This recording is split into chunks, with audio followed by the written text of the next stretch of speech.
Hello, Mr. Epic. Let me do a good review on you. It's been a while since I've done a good review. Oh.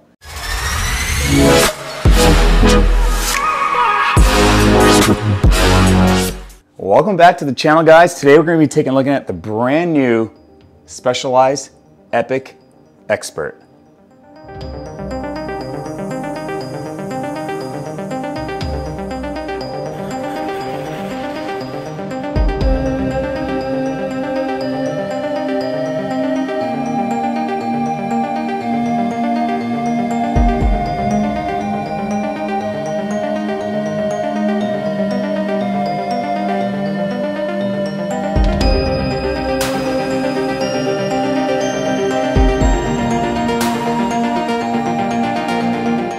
2024 Specialized Epic Expert has been completely redesigned.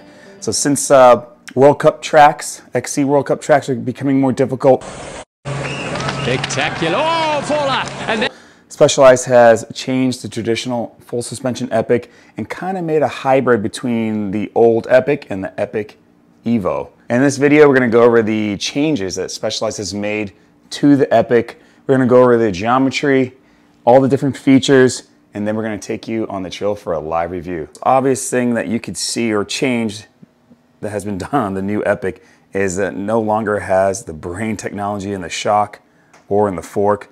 Now we're sporting a RockShox SID Select Plus fork with the 35mm stanchions, and we have the SID Lux Select Plus rear shock, both set at 120mm of travel. Since they've gone away from the brain, they've gone to the grip shift on this suspension. So as you can see, it's got open, a pedal setting, and a full lockout. And the lockout is very effective. So if you're on that sprint stage in your XC race, you can just fully lock it out. I can't see. It's got the single pivot flex stay, and the flex stays are actually really nicely tuned, provide plenty of traction, but we'll talk about that when we have the bike on the trail. Expert build comes with the SRAM GX transmission, really quiet drivetrain, especially coupled with the little ribs on the chainstay here done by Specialized. This transmission just has a really stiff clutch, so there's hardly any chain slap. This is the new SRAM bronze level brakes. These things actually work pretty good. It comes with a 180 front rotor and a 160 back, but for the 30 miles I've ridden on it and a couple descents, they do heat up on the longer extended descents. I love how clean they are on the bars, so they have like a really clean profile, really close to the bars, kind of stay out of the way. All Experts now come with a dropper post. So this one, the size medium frame, I believe comes with a 125mm dropper post, and sizes larger come with 150. For wheels, we're looking at the Revol Control carbon wheel set, and for hubs, we got the DT Swiss 350 front hub and rear hub. I believe it comes with the 32 tooth ratchet. For rubber, we're looking at the back. It has the Renegade Control T5 tire, really fast rolling tire. It actually rides really nice. It has a nice supple feel. Obviously not much flat protection on these tires because they are XC tires. This thing is very lightweight, but rolls really nice, and I'm surprised how well it hooked up in the wet. And on the front, we're looking at the Fast Track Control T7. Same thing, both tires are 29er by 2.35, and this one actually hooked up pretty well in the wet too in sandy conditions. The Epic now has in-frame storage. As you can see, the Epic can hold 2 water bottles in the front triangle, and then once you click off this water bottle and its little door with the little lever right here, very secure, very quiet, no rattling from this door like the older SWAT doors. You pull it off, you got your bag, you can store your tube, CO2, snacks, and if you don't want to put your CO2 and let it rattle in the frame, there's mounts on the underside of the little tray here, or the door, that you can mount your CO2 directly to it. The biggest change for the Epic is the geometry. So on the size medium frame, I'm just gonna go over some basic numbers here. I'll definitely leave a link to Specialized website in the description below. But for reach numbers, looking at a 450mm reach on the new Epic. That's longer than the old Epic Evo and the old Epic. We're looking at a head tube angle in the low position, 65.9 degrees. Has a seat tube angle of 75.5, so a little bit steeper seat tube angle for that nice comfortable pedal position on the climbs. All frame sizes get the same length chainstay, looking at a 435mm, and on this size medium, we're looking at a top tube of 605 5. That's enough talking. Let's take this new Epic out on the trail. All right, ladies and gentlemen, outside for the live review on the all-new Specialized Epic. This is the expert build, and not an ideal day to film, but hey, it's a realistic day in New England. Misty, 40 degrees. We got Maisie the trail pup helping out with the review and test. If you follow my Instagram, you know that I'm looking for a new short travel bike. Like a 120, 110 millimeter travel bike. It's ideal for the trails I ride around here in New England, especially my local trails. Specialized has given the riders now a choice on what Epic, what kind of trail riding or XC riding you're gonna do. So getting real specific with their short travel bikes. So now they have the Epic World Cup, which has like the integrated shock into the frame. I believe it's 70 millimeters of travel. So basically like a soft tail, if you want to call it. And then this new Epic is kind of like the old Epic, and the old Epic Evo had a baby. Climbing on the new Epic. So I am on a size medium. I'm about 5'10", and this size medium is too small for me. This is the only size Specialized had for me to demo, which is fine. It still fits, just a touch small. I would definitely, if I was gonna buy this bike, go with a large. Climbing on this medium, it's pretty comfortable. And it's gonna be obvious that this is gonna be a zippy climber, being an XC bike.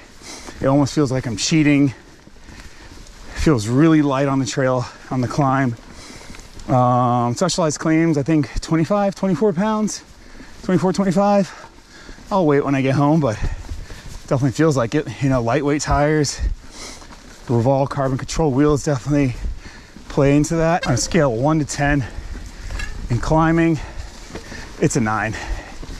Traction is really good when the shock's open. You have the 3-position grip shift to lock out the suspension if you really need it. Feels absolutely fantastic out of the saddle when you're just mashing on it, like right here on the climb. Still hooks up, still gets you up the hill. Seating position's comfortable. You know, it's about a 75-degree seat tube angle, and it's just a really nice climber. Just pulled over on the climb. This section of trail has a lot of roots. It gets steep at the top, and it just really tests the traction of the bike. This Epic, I always want to call it Epic Evo because it does feel like an Evo of the last generation Evo. The shock has a tune where it's pretty stiff on the initial part of the stroke when it's fully open, and that's for pedal efficiency. Yes, this is an XC rig. You know, your pedaling matters during a race, and they've tuned that in the shock, but it still opens up when you have a hard impact. But the bike's been actually impressing me in this wet, slimy weather with the slick roots. It's been providing a lot of traction. I have a pretty tiny tire on this thing. I mean, it comes with the Renegade, and the knobs are absolutely teeny.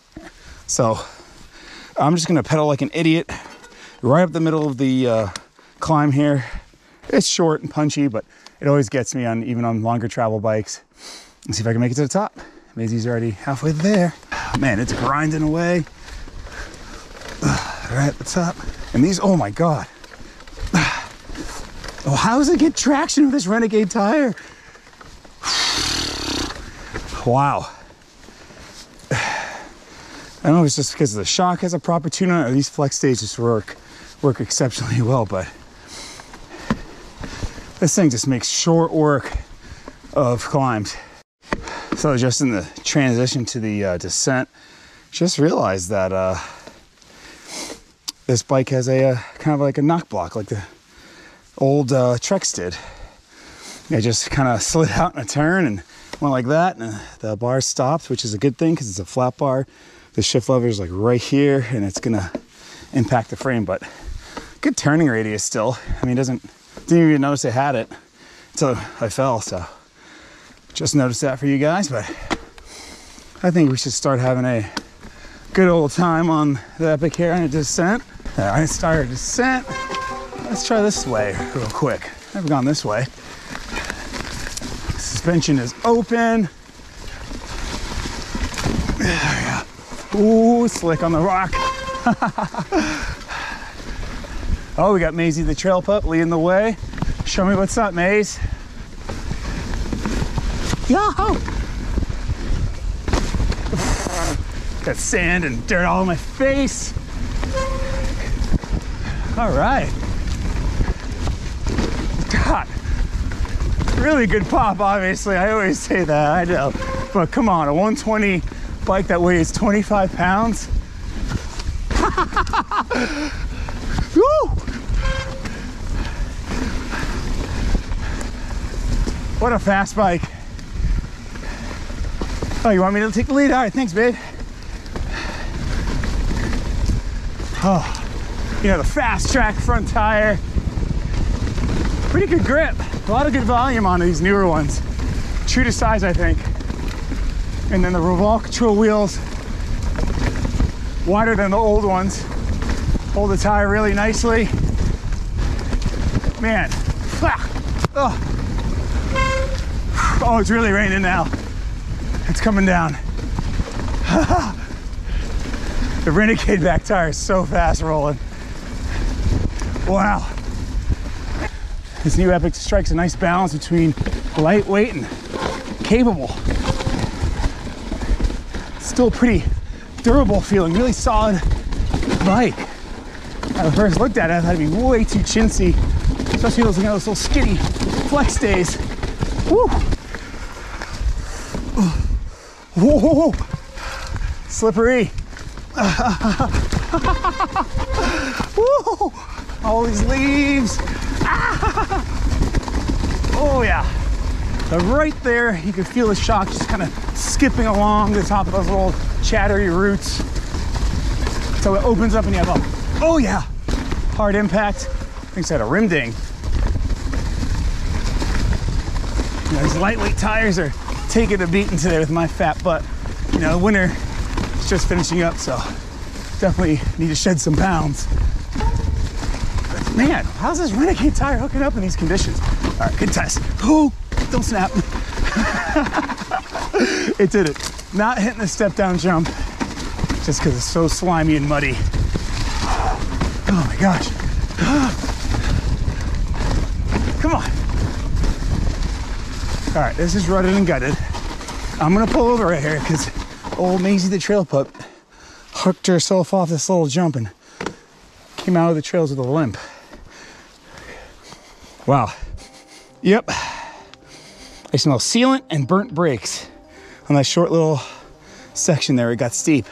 Guys, just finished up my ride on this brand new Epic Expert.